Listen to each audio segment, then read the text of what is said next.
السلام علیکم ورحمۃ اللہ وبرکاتہ. Welcome to the third episode of living the Quran. الحمدللہ آج بھی ہمارے ساتھ ہمارے شیخ ڈاکٹر فیض الراز صاحب موجود ہیں. ڈاکٹر صاحب جزاک اللہ خیر، بارک اللہ فیک. الحمدللہ آج ہم تیسری شب میں ہیں رمضان کے. تو پروگرام شروع کرنے سے پہلے ایک سوال میرے ذہن میں آ رہا تھا. میں نے کہا شیخ صاحب سے پوچھوں، میں بھی اس چیلنج میں رہتا ہوں. شیخ صاحب یہ بتائیں کہ رمضان کا جو پورا دن ہوتا ہے، صبح ہے، دوپہر ہے، شام ہے، رات ہے، اس میں کون سا ٹائم ایسا ہوتا ہے جس میں آپ کے لیے اپنے آپ کو ایکٹیو رکھنا بڑا چیلنجنگ ہوتا ہے؟ یعنی سستی جو ہے وہ غالب ہو رہی ہوتی ہے اور چستی جو ہے وہ مغلوب ہو رہی ہوتی ہے. وہ ایسا کون سا ٹائم ہے؟ سب سے جو ٹف ٹائم ہوتا ہے نا، وہ روٹین میں جیسے باقی لوگوں کے لیے ہے ویسے ہی میرے لیے بھی ہے. اس لیے کہ میں سحری کے بعد نماز، درس، پھر میری ایک آن لائن کلاس ہوتی ہے، پھر یونیورسٹی کی کلاسز ہیں، پھر دورہ تفسیر. تو عصر سے مغرب تک کا جو ٹائم ہوتا ہے وہ حقیقتاً وہ ٹائم ہوتا ہے جس وقت ہمیں صرف ہمارا ایمان جو ہے ہمیں کھڑا کر کے رکھتا ہے. سبحان اللہ. ادروائز جو ہماری روٹین لائف ہوتی ہے وہ ہمیں تھکا دیتی ہے. لیکن الحمدللہ ہمیں اس بات پر اطمینان ہوتا ہے کہ ہم نے جو دن گزارا ہے، یہ عصر سے مغرب تک کا جو ٹائم، یہ پیک ٹائم ہے. بہت سارے لوگ عصر اور مغرب کے درمیان میں آ کر تھوڑے سے ٹھنڈے پڑ جاتے ہیں، ڈھیلے پڑ جاتے ہیں. میں یہ کہتا ہوں کہ عصر اور مغرب کا درمیان کا جو وقت ہے، یہ حقیقتاً بڑا قیمتی وقت ہوتا ہے اپنے لیے، جس میں ہم بہت کچھ کر سکتے ہیں بیٹھ کر. تو بس مشکل ٹائم یہ عصر سے مغرب کے درمیان میں تھوڑا سا لگتا ہے، محسوس ہوتا ہے یہ ٹف ٹائمنگ کے بعد. اچھا شیخ، میرے لیے جو سب سے زیادہ ٹف ٹائم ہے نا، وہ ہوتا ہے ظہر سے عصر کے بیچ میں. مجھے کسی بھی طرح ایک 15-20 منٹ کا ایک قیلولہ چاہیے. اگر وہ میں نہ کروں تو بس پھر دنیا یوں لگنے لگتی ہے. نہیں تو یہ پھر آپ ایسا کیجئے نا، آپ ایک ہمارے جو سامعین اور سامعات کو ایک میسیج دیجئے قیلولہ کے حوالے سے. مجھے چونکہ یہ 15-20 منٹ کا ٹائم یونیورسٹی میں مل جاتا ہے اپنے آفس میں، آفس بند کر کے 20 منٹ کے لیے میں نے سونا نہ سونا وہ ایک بات ہے، بس مجھے ریسٹ چاہیے ہوتا ہے. تو یہ آپ میسیج دیجیے، ایک مسنون عمل ہے یہ ہمارا. جی بڑا مسنون عمل ہے. اور الحمدللہ میں تو خیر عام دنوں میں بھی شیخ بالکل عام دوپہر دنوں میں میں بھی مجھے 10-15 منٹ کا بریک لینا ضروری ہے، ورنہ وہ عام دنوں میں بھی دنیا یوں گھومتی نظر آ رہی ہوتی ہے. نہیں، میرا عام دنوں میں بھی معمول تو ہوتا ہے. اس کو اللہ کے نبی صلی اللہ علیہ وسلم کی سنت ہے، دوپہر کے وقت آپ قیلولہ فرماتے تھے. اب یہ آپ ظہر سے اگر آپ مدارس کی دنیا میں جائیں جہاں سویرے 7 بجے 6:30 بجے مدرسے شروع ہو جاتے ہیں، وہاں کی ترتیب عام طور پہ یہ ہوتی ہے کہ وہ ظہر سے پہلے قیلولہ کر لیتے ہیں، پھر اٹھ کے کھانا کھاتے ہیں، یا کھانا کھا کے پھر تھوڑا آدھا گھنٹہ سو جاتے ہیں تاکہ ظہر کے بعد دوبارہ ان کا دن سٹارٹ ہو جائے. اسی طریقے سے آپ ظہر کے بعد کوئی موقع مل جائے تو کر لیں. تو بہتر طریقہ یہ ہے کہ عصر کی نماز سے پہلے آپ اس سے فارغ ہو جائیں.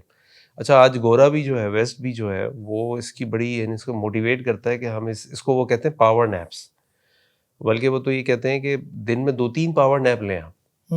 یعنی آپ مثال طور پہ وہ تو کہتے ہیں 5 بجے، آپ نے ایک بڑی مشہور کتاب ہے دا 5 AM کلب، یعنی اس بندے جس نے کتاب لکھی اس کی ریسرچ یہ کہ دنیا کے جتنے بھی کامیاب لوگ ہیں، مسلم ہیں، وہ اپنے اعتبار سے کہہ رہے ہیں دنیا کے جتنے بھی کامیاب لوگ ہیں وہ صبح 5 بجے اپنا دن شروع کر لیتے ہیں.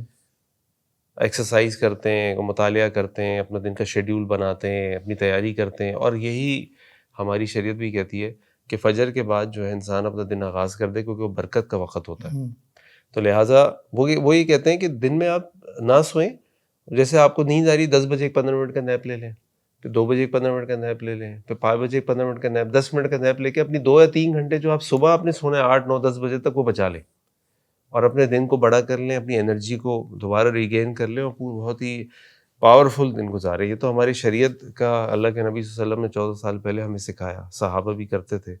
تو اس عادت کو بنائیے، اس کو سنت بھی سمجھ کے کیجیے، اور آپ دیکھیے گا کہ کس طریقے سے جب آپ قیلولہ کر کے اٹھیں گے تو آپ کا ایسا لگے گا آپ دوبارہ ایک نئے دن کا آغاز کر رہے ہیں.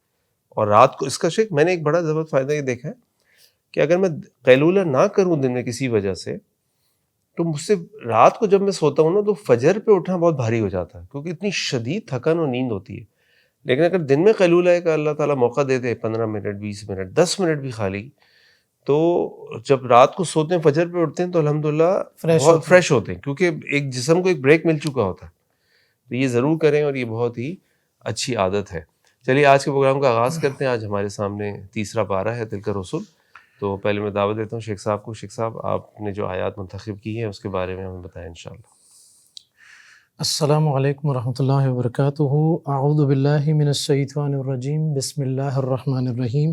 الحمد للہ بفضلہ ومنہ وکرمہ آج سورہ آل عمران کی 2 آیات پر میں نے بات کرنی ہے۔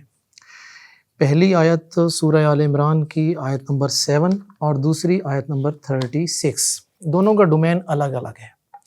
یہ جو پہلی آیت ہے، آیت نمبر 7، اس میں اللہ تعالیٰ کا فرمان ہے هُوَ الَّذِي أَنزَلَ عَلَيْكَ الْكِتَابَ مِنْهُ آيَاتٌ مُحْكَمَاتٌ هُنَّ أُمُّ الْكِتَابِ وَأُخَرُ مُتَشَابِهَاتٌ۔ میں اور آپ سب ہم قرآن مجید کے طالب علم ہیں، قرآن مجید کو سمجھتے ہیں، عمل کرنے کے لیے، اسے آگے پہنچانے کے لیے۔ قرآن مجید کی بہت ساری آیات ایسی ہیں جو فوراً مفہوم کے اعتبار سے میننگ وائز فوری طور پر سمجھ میں آ جاتی ہیں، جن کا ایک ہی مطلب ہوتا ہے، ٹھیک ہے؟ تو ان آیات کو قرآن نے محکم کہا اور کہا یہ ہے اصل جو آپ کی رہنمائی اور ہدایت کی راہ پر چلنے کے لیے کافی ہوں گی۔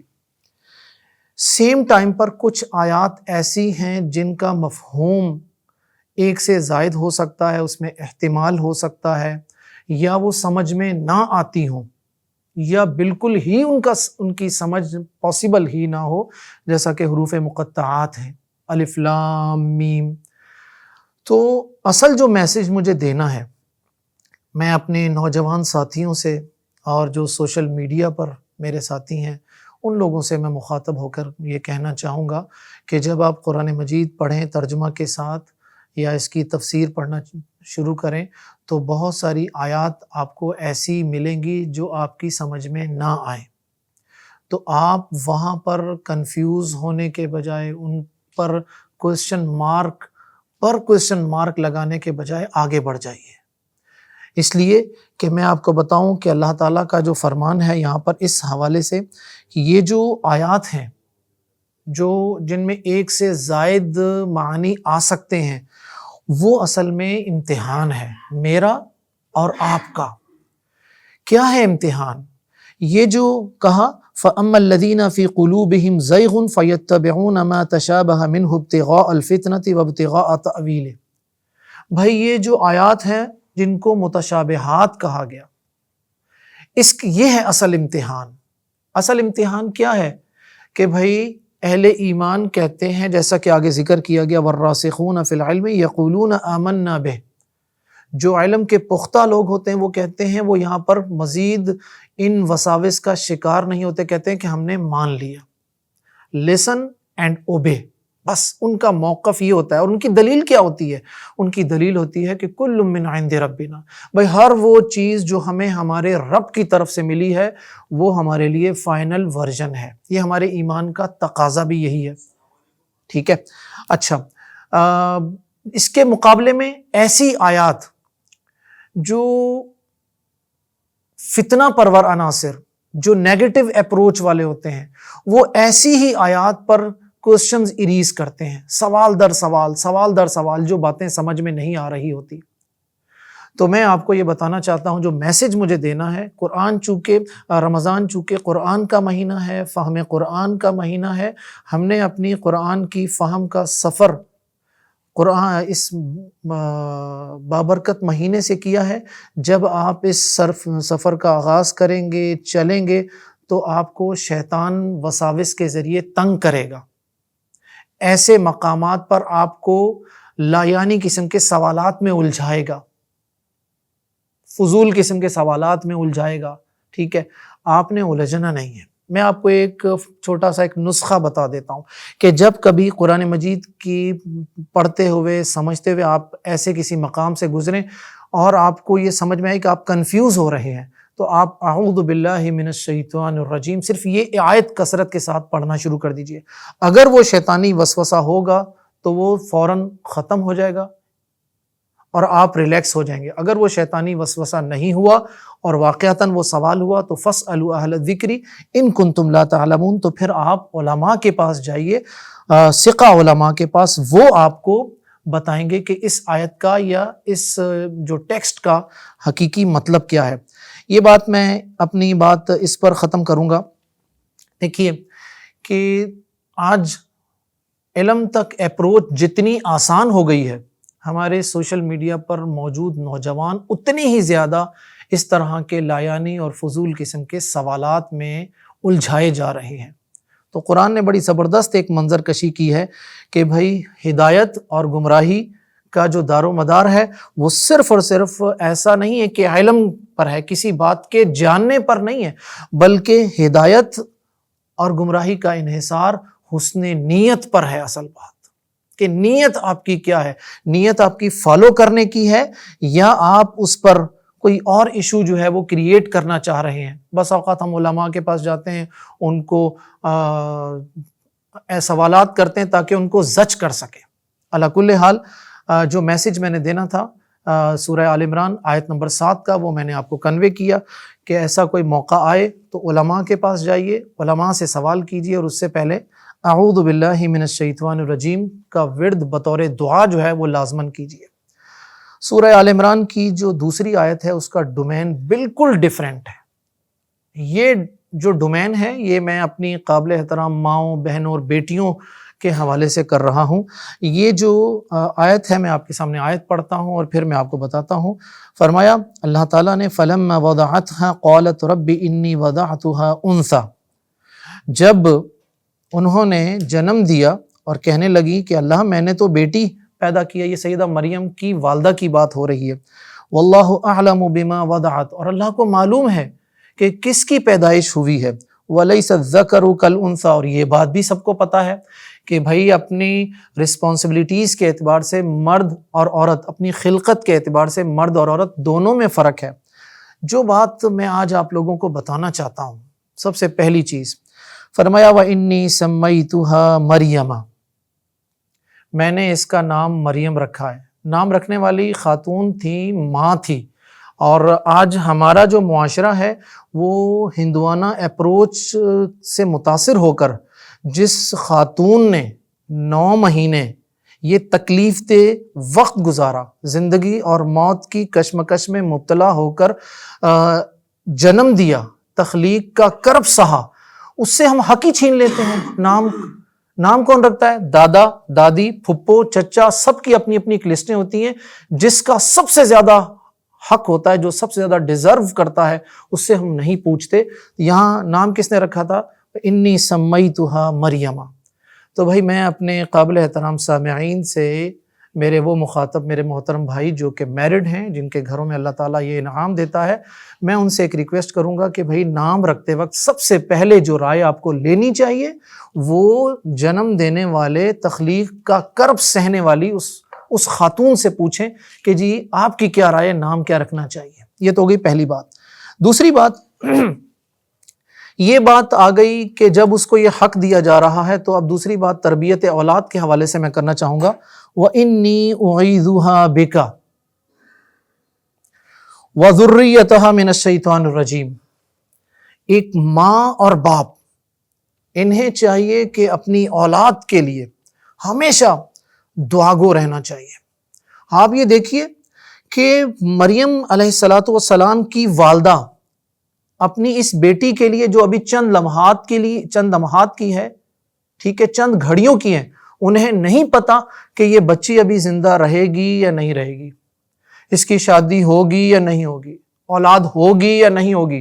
لیکن کیا خوبصورت جذبہ ہے ایک ماں کا کہ وہ اپنی اولاد کو شیطان کے شر سے بچاتے ہوئے اللہ سے دعا گو ہے، اللہ میں سے تیری پناہ میں دینا چاہتی ہوں۔ چلیں یہاں تک تو سمجھ میں آ گئی، لیکن یہ دیکھیے اس سے اگلے کلمات کتنے خوبصورت ہیں۔ کہا وَذُرِّيَّتَهَا، ابھی نہیں اس بات کا پتا کہ مریم کی شادی ہوگی یا نہیں ہوگی، اولاد ہوگی یا نہیں ہوگی، لیکن کیا خوبصورت دعا ہے اپنی اس نومولود بچی کے لیے کہ بیٹے اللہ تمہیں دراز عمر کرے، تمہاری عمر بھی ہو، تمہاری شادی بھی ہو، تمہارے بچے بھی ہوں، جو تمہارے بچے ہوں، تمہاری اولاد ہو، میں تمہاری اولاد کو بھی اللہ کی پناہ میں دینا چاہتی ہوں، شیطان کے شر سے بچاتے ہوئے اللہ کی عافیت میں دینا چاہتی ہوں۔ میں یہ سمجھتا ہوں اس سے جو مجھے لرننگ لیسن جو دینا ہے اپنے والدین کو، بھائی اپنی اولاد کو دعا دینا سیکھیے، بھائی ہر لمحہ دعا دیا کریں۔ میں کہتا ہوں کہ والدین کے پاس سب سے بڑا میگنٹ جو ہوتا ہے نا وہ دعا کی صورت میں ہوتا ہے۔ جب آپ کا بیٹا بیٹی اسکول کے لیے، کالج کے لیے، یونیورسٹی کے لیے گھر سے باہر جانا چاہے تو آپ اس کو سب سے پہلے دعا دیجئے، اس کے گال پر پیار کیجیے، اس کے ماتھے پر پیار کیجیے، اس کو دعا دیجیے، جاؤ بیٹا اللہ کی پناہ۔ آپ یقین کریں کہ یہ جو ایک میگنیٹ ہے نا، یہ ساری زندگی اس اولاد کو ماں باپ کے ساتھ جوڑ کر رکھتا ہے۔ ایسا نہیں ہونا چاہیے کہ جی وہ بچے اسکول کالج یونیورسٹی جا رہے ہیں اور اماں ابا سو رہے ہیں، ان کو پرواہ نہیں، ملازم تیار کر رہے ہیں، ایسا نہیں کیجیے۔ تو یہ دعا والا جو فلسفہ مجھے سیدہ مریم کی والدہ نے دیا ہے، وہ میرے لیے اتنا قیمتی ہے کہ مجھے اس کی اور کوئی مثال نہیں ملتی، کہ اپنی اولاد کے لیے مسلسل دعا کرنا، اولاد کی اولاد کے لیے دعا کرنا۔ عربوں میں شاید اسی وجہ سے اپنے جو بچے پیدا ہوتے تھے، اولاد پیدا ہونے کے بعد ان کی کنیت رکھتے تھے، ابو عبداللہ، ام عبداللہ، حالانکہ ابھی چند دن کے ہیں، تو در حقیقت وہ دعا دے رہے ہوتے تھے کہ یہ بچہ جو یا بچی پیدا ہوئی ہے، یہ بڑی عمر میں ہو، اس کی شادی ہو، اس کی اولاد ہو، تو اس کے یہ وہ اصل دعا ہے ساری۔ تو میں ان دو اسباق پر اپنی گفتگو ختم کروں گا۔ جزاک اللہ خیر۔ جزاک اللہ خیر شیخ، بارک اللہ فیک۔ آپ کے دونوں میسیجز کے اندر بہت سارے میسیجز تھے اور مجھے کچھ مزے کے واقعات بھی یاد آ رہے تھے، لیکن اس کا تذکرہ چلے ابھی کر لیتے ہیں شیخ۔ وہ آپ نے نام والا ذکر کیا نا، ہاں تو بالکل، ماشاء اللہ ظاہری سی بات ہے کہ بچوں کا نام جو ہے وہ ایک بڑے ہی ماں باپ کے لیے وہ ہوتی ہے، اور عام طور پہ یہ دیکھا جاتا ہے جی نام جو ہے جی دادی رکھیں گی یا دادا رکھیں گے، بالکل ایسا ہی اور ہے، بیچاری جو ماں ہے وہ بیچاری ایک مسکین سی بنی بیٹھی ہوتی وہ ساری، رائے بھی نہیں دے پاتی۔ ہاں یہ بڑی کچھ خاندانوں کے اندر یا کچھ برادریوں کے اندر بڑی سخت قسم کی رسم ہے۔ میرا خیال ہے کہ اس میں سب کو شیئر کرنا چاہیے، اور مشورہ ہو اور مل بانٹ کے۔ ماں باپ جو ہیں اصل میں اولاد کے، ان کے لیے سب سے زیادہ امپورٹنس ہونی چاہیے کہ بھائی وہ جس پہ خوش ہوں اس پہ سب مان جائیں، کوئی اس پہ شکوہ شکایت نہ کریں۔ لیکن ساتھ ساتھ مجھے یاد آ رہا ہے کہ ہمارے ایک شیخ بتا رہے تھے کہ ان کو کسی کا فون آیا کہ جی مجھے، آپ کو بھی آتا ہوگا، بھی آتا، کوئی نام بتا دیں، کوئی نام بتا دیں۔ انہوں نے کہا بھائی اللہ کے نبی صلی اللہ علیہ وسلم نے فرمایا کہ اللہ تعالیٰ کو عبداللہ عبدالرحمن پسند ہے، شیخ کوئی اور نام بتائیں۔ بھائی انبیاء کے نام رکھ لو، بھی بڑے اچھے نام ہیں، پسندیدہ ہے۔ شیخ اور کوئی نام بتائے، بھائی صحابہ کے نام رکھ لو، شیخ کوئی ایسا نام بتائیں شیخ جو یونیک ہو۔ تو کہنے لگے یار میرے ذہن میں یونیک نام آ رہا ہے، آپ نے کہیں نہیں سنا ہوگا، کیا کہنے لگے فرعون رکھ لو۔ تو سب کو بڑا شوق ہے، جبکہ ہم صحابہ کے گھر میں دیکھتے ہیں تو ہر گھر میں عبداللہ ہوتا تھا، عبدالرحمن ہوتا تھا، یہ تو مست نام ہے۔ بالکل ایسا ہی۔ اچھا، ایک اس میں ہمارے معاشرے میں نا یونیک نیم رکھنے کے چکر میں ہم لوگوں نے ایک اور بھی کام شروع کیا ہوا۔ حقیقتاً میں تو سمجھتا ہوں یہ قرآن مجید کی توہین ہے، چونکہ ہم قرآن پر باتیں کر رہے ہیں، قرآن کھول کر قرآن سے بطور فعال نام نکالنے والا نام۔ بھائی خدا را یہ کام مت کیجئے، قرآن اس پرپس کے لیے نازل نہیں کیا گیا۔ تو ہمیں کیا ملتا ہے شیخ ناموں کے حوالے سے؟ جو ایک مسنون عمل کیا ملتا ہے؟ انبیاء کے نام ہیں، صحابہ کے نام ہیں، صحابیات کے نام ہیں۔ جیسا کہ ابھی شیخ بتا رہے تھے کہ صحابہ کے گھر میں کیا نام ملتے تھے؟ ہر گھر میں عبداللہ عبدالرحمن، عبداللہ عبدالرحمن، عمر، یہ نام اتنی کثرت کے ساتھ ملتے ہیں، محمد، اور ہم یونیک ناموں کے پیچھے پڑے ہوئے ہیں۔ یہاں تک کہ میں پچھلے دنوں ایک اسٹوڈنٹ کا جو تھیسس تھا وہ سپروائز کر رہا تھا، تو اس نے اردو کا ایک ناول لیا، تو اس ناول کے ہیرو کا نام تھا اسود۔ اب اسود کا مطلب کیا ہوتا ہے جی؟ سیاہ کالا، سب سے زیادہ کالا۔ تو جو اس کا حلیہ تھا وہ لمبا تڑنگا خوبصورت چابی ہاتھ میں پراڈو سے اترا، تو میں نے کہا نام اس کا اسود ہے۔ تو بھائی اس طرح کے کام کیجئے، نام رکھیں صحابہ کرام کے، انبیاء کے ناموں پر، جو ہمارا مسنون عمل ہے۔ جی پلیز۔ اسی لیے ہم دیکھتے ہیں شیخ عبداللہ ابن عمر، عبداللہ ابن زبیر، عبداللہ ابن مسعود، عبداللہ ابن عباس، عبداللہ ابن جعفر بھی ہیں غالباً۔ جی عبداللہ ابن جعفر۔ ہر گھر میں عبداللہ عبدالرحمن ہے۔ اللہ اکبر۔ ابو بکر صدیق کے دونوں بیٹوں کا نام، ایک عبداللہ ایک عبدالرحمن، سب کے ماشاء اللہ۔ ناموں سے بھی تو عبودیت کا اظہار ہونا جی۔ اگر ہمارے ناموں سے عبودیت کا اظہار نہیں ہو رہا تو بتائیے پھر کیا ہے مطلب؟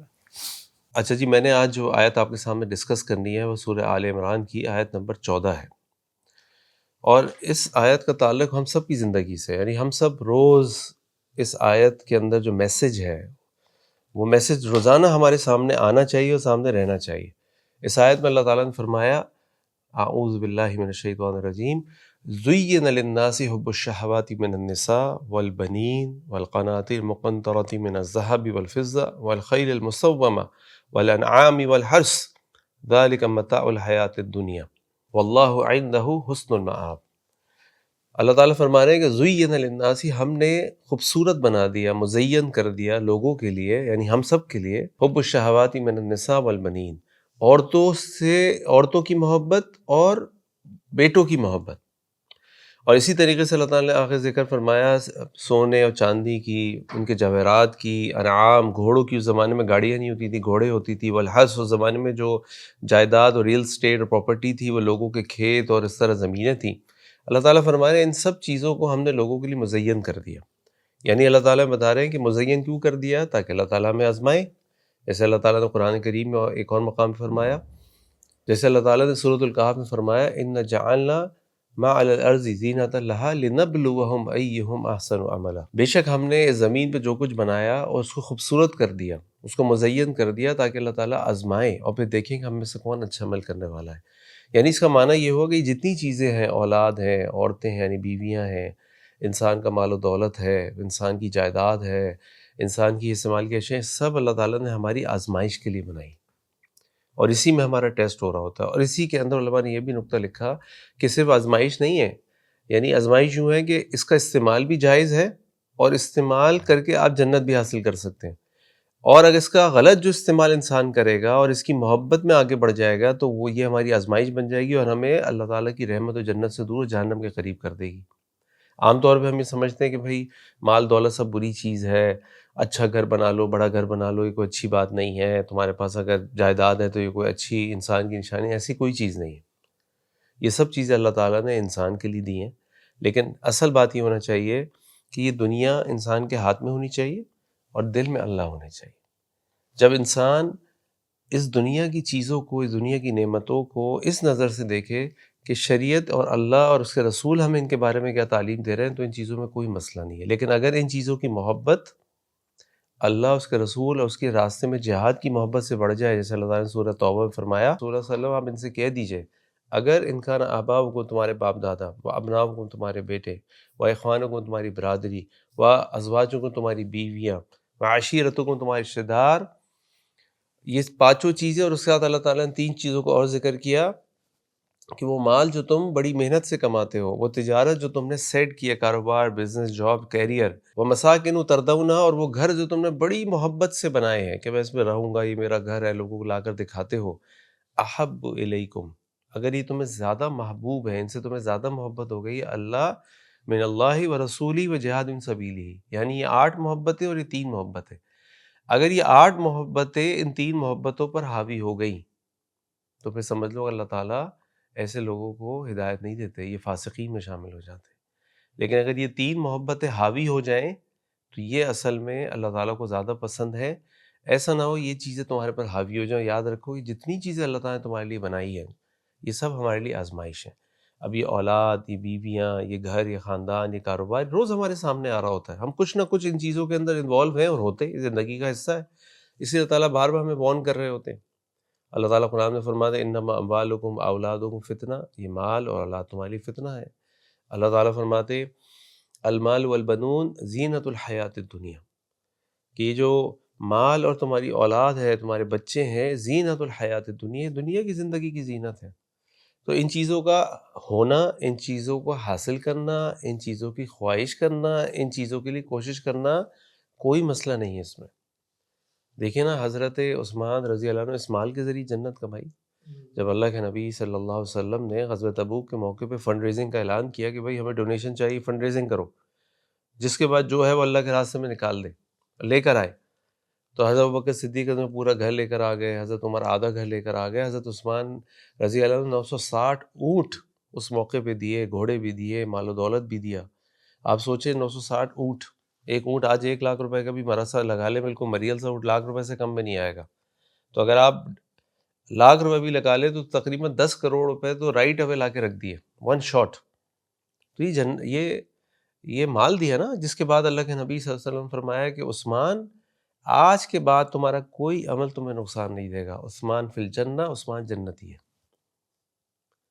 تو یہ مال تھا جس سے دولت کمائی۔ یہ اولاد، اگر اس اولاد پہ ہم کام کریں، ان کی تربیت کریں، ان کا خیال کریں، ان کو نیک صالح بنائیں تو کل ہی ہمارے لیے صدقہ جاریہ بن جائیں گے۔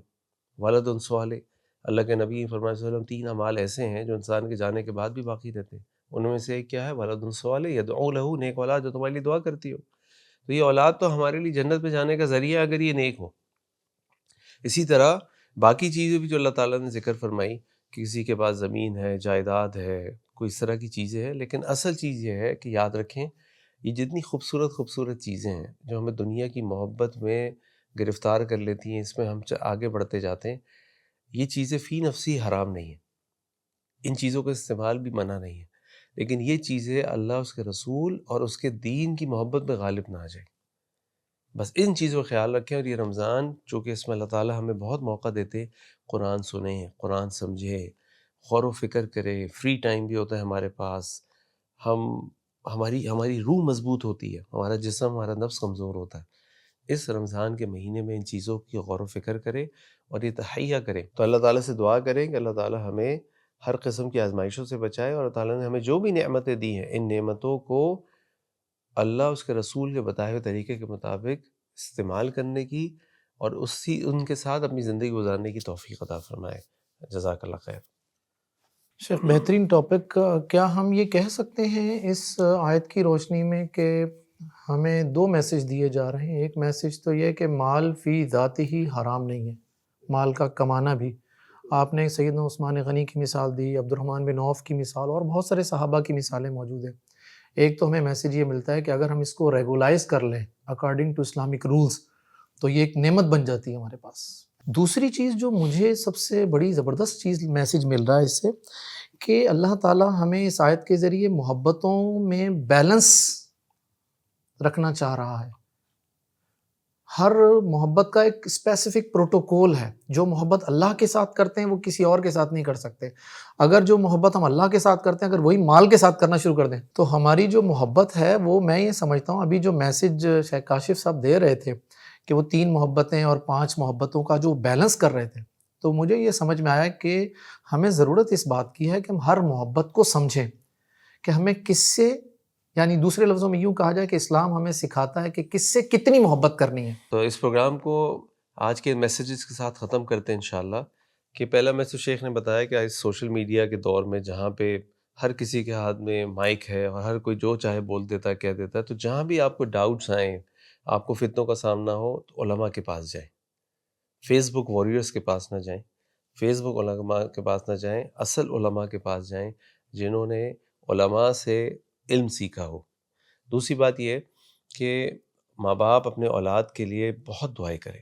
ان فتنوں کے دور میں ماں باپ کی دعاؤں سے بڑھ کے کس کی دعا ہو سکتی ہے اپنی اولاد کے لیے؟ دن ہو، رات ہو، تہجد میں اٹھ کے دعائیں کریں، اپنے بچوں کے لیے دعائیں کریں، خاص طور پہ دعائیں کریں۔ اور نمبر 3 کہ دنیا کی جتنی نعمتیں ہیں یہ اللہ تعالیٰ کی طرف سے ہمارے لیے انعام ہے، ہمارے لیے سہولتیں ہیں، ان کا استعمال، ان کو رکھنا، ان سے محبت کرنا کوئی مسئلہ نہیں ہے۔ اصل چیز یہ ہے کہ یہ محبت، یہ نعمتیں، اصل چیز یہ ہے کہ یہ نعمتیں اللہ کی محبت اور اس کے رسول کی محبت اور اس کے دین کے محبت پر غالب نہ ہو جائیں۔ اسی کے ساتھ آج کے پروگرام کو ختم کرتے ہیں۔ سبحانک اللہم بحمدک، اشہد ان لا الہ الا انت، استغفرک واتوب الیک۔ السلام علیکم ورحمۃ اللہ وبرکاتہ۔